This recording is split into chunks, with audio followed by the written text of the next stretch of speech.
आजाद हिंदुस्तान में कभी दिल्ली के स्टेशन पर आज तक आपने ऐसी घटना सुनी? आप न्यू घटना सुनो। आजाद हिंदुस्तान में यूरोप से कभी रस्सी लगा के, हथकड़ी लगा के लाते सुना? एक डुबकी लगाने के लिए 5,000 रुपया लेता है नौ वाला। 10 ट्रक कपड़ा, 9 ट्रक चप्पल। अंदाजा कीजिए कितने लोग मरे होंगे। क्यों बाबा और वीआईपी, क्यों ये पैसे वाले वीआईपी और बाबा के लिए पूरी की पूरी जिंदगी को सस्ती कर दी गई। आधा से अधिक लोग स्नान करके नहीं लौटे। जितने लाश हैं किसी को जलाए नहीं, फेंक दिया गया। ये सनातन है। एक तरफ कहते हो कि 1 करोड़ 2 करोड़ 4 करोड़ 50 लाख स्नान कर लिया, और दूसरी तरफ आपको डिजिटल और ड्रोन से ये पता नहीं है कि कितने लोग मरे। कल रात तक दिल्ली स्टेशन की घटना को दबाया गया। जब हर हाथ में मोबाइल है, वीडियो है, सोशल मीडिया है, तब आप दबा रहे हो। 9 बजे तक कहा कोई कैजुअलिटी नहीं है, 9:30 10 बजे कह रहे 18। वहां की जनता कह रही है 60 से 100 लोग मरे हैं। बिहार के भी 9 लोग मरे हैं बिहार के, जिसको मैंने 20-20 हजार रुपया की घोषणा कर दी। 9 लोगों को 20-20 हजार रुपया पप्पू यादव की तरफ से परिवार को पहुंच जाएगा। लेकिन सवाल उठता है कि कल रात तक कैजुअलिटी को वैष्णव ने, गवर्नमेंट ने, यदि रियल में प्राइम मिनिस्टर आप ऑनेस्ट हैं तो इस्तीफा दोनों का लीजिए, बर्खास्त कीजिए, अन्यथा आप हर चीजों का राजनीतिकरण और तुष्टीकरण और कुर्सीकरण करना बंद कर दीजिए। इतनी बड़ी घटना, इस इलाके में तो 2 घटना, 2 विपदा से लोग परेशान हैं, एक बाढ़ से और एक अग्नि से। तो बाढ़ के लिए तो कुछ प्रोसेस है, अग्नि को लेकर के बहुत सारे रास्ते सरकार ने नहीं खोले। तो जबकि पछिया जब शुरू होती है तो वो हालात अच्छे नहीं होते, वो परिस्थितियां एकदम विदारक हो जाती है। तो मेरा मानना है कि जो हाल है उसमें सरकार को तुरंत, लगभग बच्चे की सब कुछ जल गई, कुछ बचा ही नहीं। तो राहत मिलना चाहिए था तुरंत, कम से कम बर्तन था, कपड़े थे, और जिनका घर जल गया उनको तुरंत राहत मिलनी चाहिए। एक का तो मोटरसाइकिल और टोटल ही जल गया।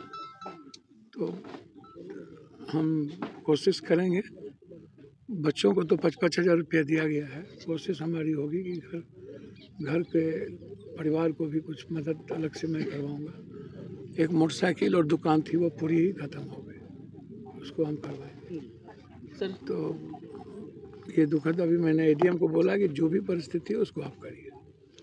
सर दिल्ली में आज हृदय विदारक घटना हुई है स्टेशन। आज नहीं घटी। देखिए, दुनिया का सबसे वर्स्ट गवर्नमेंट है इंडिया गवर्नमेंट आज के दिन।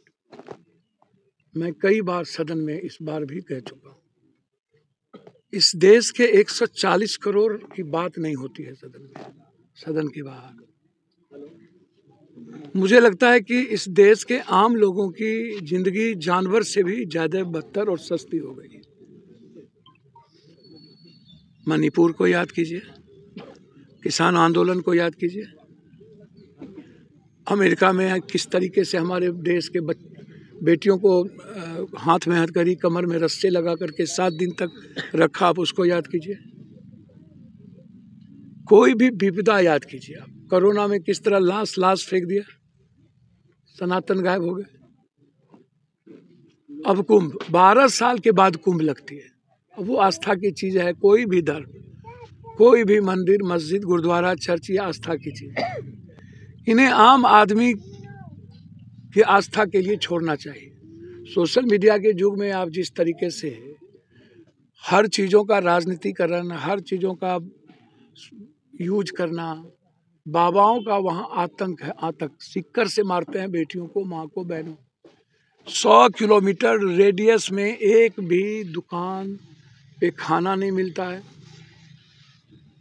पेट्रोल पंप पर डीजल और पेट्रोल नहीं मिलता है, स्टेशन पर टिकट नहीं मिलता है, पानी नहीं मिलता है। कितनी माँ बिछड़ गई, बेटियां बिछड़ गई, बच्चे बिछड़ गए, बूढ़ी माँ खत्म हो गई। 10,000 से ऊपर लोग मरे हैं। एक डुबकी लगाने के लिए 5,000 रुपया लेता है नाव वाला। पूरा एनआरकी क्या हुआ डिजिटल। जब आपको यह पता है इतना डुबकी लगा लिए तो फिर आपको डिजिटल और आपका जो ड्रोन है वो तो आपको ये भी पता चलना चाहिए अभी तक कितने लोग मरे हैं। 10-10 ट्रक कपड़ा, 9 ट्रक चप्पल, अंदाजा कीजिए कितने लोग मरे होंगे। क्यों बाबा और वीआईपी, क्यों ये पैसे वाले वीआईपी और बाबा के लिए पूरी की पूरी जिंदगी को सस्ती कर दी गई। आम आदमी की चीजें हैं, उनको जीने दो। कल 360 घर जल गए, आधा से अधिक लोग स्नान करके नहीं लौटे। जितने लाश हैं किसी को जला ही नहीं, फेंक दिया गया। ये सनातन है। एक तरफ कहते हो कि 1 करोड़ 2 करोड़ 4 करोड़ 50 लाख स्नान कर लिया, और दूसरी तरफ आपको डिजिटल और ड्रोन से ये पता नहीं है कि कितने लोग मरे। आजाद हिंदुस्तान में कभी दिल्ली के स्टेशन पर आज तक आपने ऐसी घटना सुनी? आप न्यू घटना सुनो। आजाद हिंदुस्तान में यूरोप से कभी रस्सी लगा के हथकड़ी लगा के लाते सुना? अभी तक इस्तीफा देना चाहिए था। 144 साल कहां से हो गया भाई? 12 साल पहले कुंभ का मेला लगा था। किनके इस्तीफा की मांग कर रहे हैं? यहाँ इस्तीफा देना चाहिए, जोगी को, वहां वैष्णव को, नहीं तो दोनों को बर्खास्त करना चाहिए।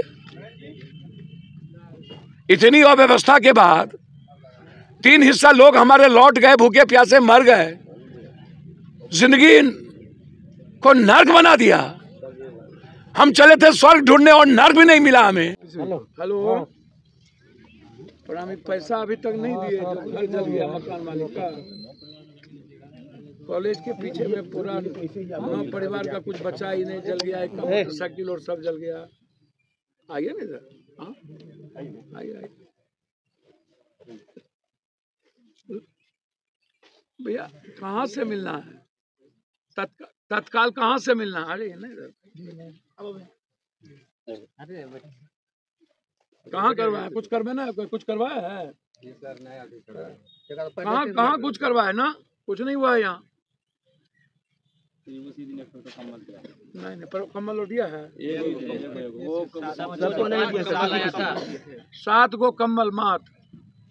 नहीं बाबू, ऐसे नहीं होता है। आपदा क्या? आपदा क्या? एटीएम रिलीफ को लगाते हैं।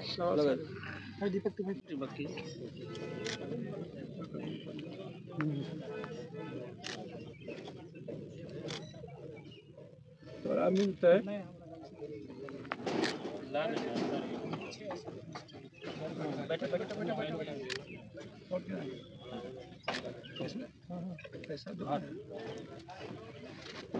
आपको बचला? फोटो बाद में। आपको बचला? आपको बचला?